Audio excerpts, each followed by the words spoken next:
நாம் சினிமாவுக்கு வந்த பிறகு பராசக்தி எழுதினீர்களே, அந்த வசனத்தை பேசி நடித்தேனே, அந்த படம் வெளிவந்த பிறகு ஒரே இரவிலே வானத்திலே சென்றேனே, அதை பற்றி பேசுவதா?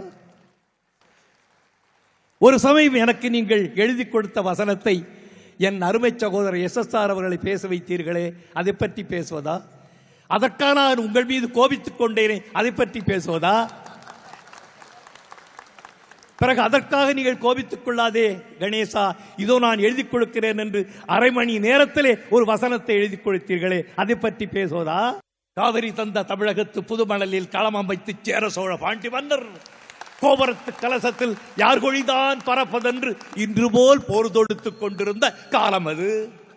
காவிரி தந்த தமிழகத்து புதுமணலில் களமமைத்து சேர சோழ பாண்டி மன்னர் கோபுரத்து கலசத்தில் யார் கொடிதான் பறப்பதென்று இன்று போல் போர் தொடுத்துக் கொண்டிருந்த காலம் அது என்று எழுதினீர்களே. 860 அடி ஒரு ஷாட். ஒரு ரீலுக்கு 1000 அடிதான் உண்டு. 2 ஷாட் 2 டேக் ஓகே. அப்போது உங்களுக்கும் எனக்கும் இடையே ஒரு போட்டி. உங்கள் எழுத்து சிறப்பாக இருந்ததா, அது நான் சிறப்பாக பேசினேனா என்று. ஆனால் மக்கள் சொன்னார்கள் இரண்டுமே நன்றாகத்தான் இருந்தது என்று.